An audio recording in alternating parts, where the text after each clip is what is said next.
Hi guys, and welcome to another episode of Burning Issues. So today I wanted to talk about stress, and we all know stress is something that's needed. It gives us potentially the drive to push forwards in our lives. And also we know that too much of stress is very detrimental to our mental well-being, our physical well-being. I was doing some quick Googling before jumping on here, and I pretty much what the research shows is anywhere between 75%, some say even 90% of all illnesses are stress related or induced or worsened by stress. So I guess then the question becomes, how do we reduce or eradicate all of the unnecessary stresses and strains?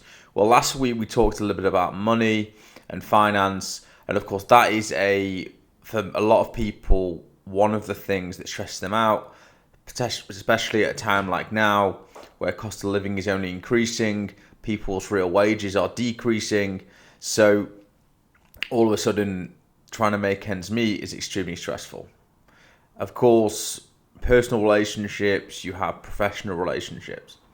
So I would urge you, like with anything, to control the controllables. So if you look at last week's episode, we talked about looking at your finances and going, is the purchasing or the effectively getting rid of that amount of money from my account, is that going to make me happier, or is having the money not in my account going to make me more stressed?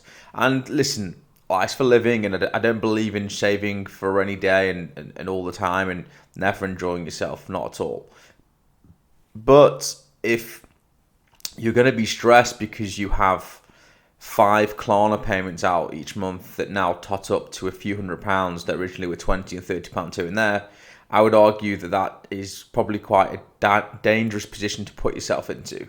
Mentally and physically, you put yourself under financial stress that isn't necessary for some materials in your wardrobe or closet if you're from America type thing. And then I would also look at personal relationships. Are there certain relationships that you hold in your life that are causing you enormous amounts of stress?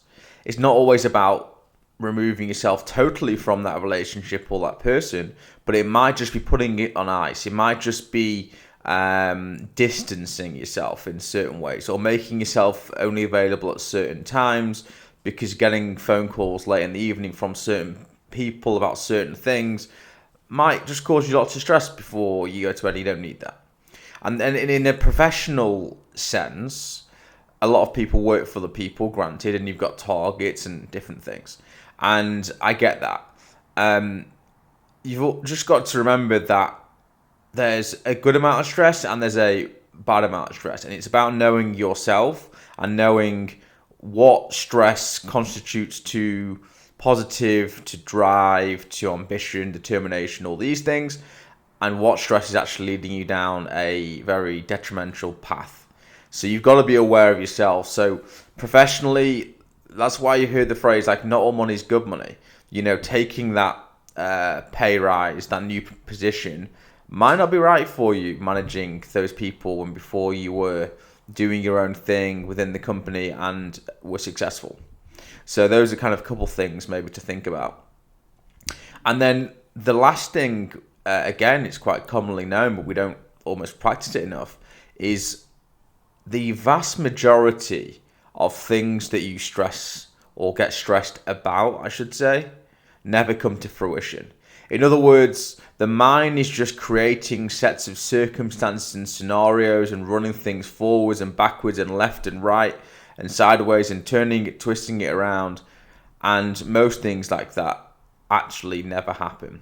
So it's, again, being aware that your thoughts are your thoughts and they don't necessarily translate or correlate into actual things that happen. And then, of course, it's back to the kind of Buddhist approach, which is things will pass. You know, yesterday it's now sunny, as you can see, very nice behind me to a degree you can see.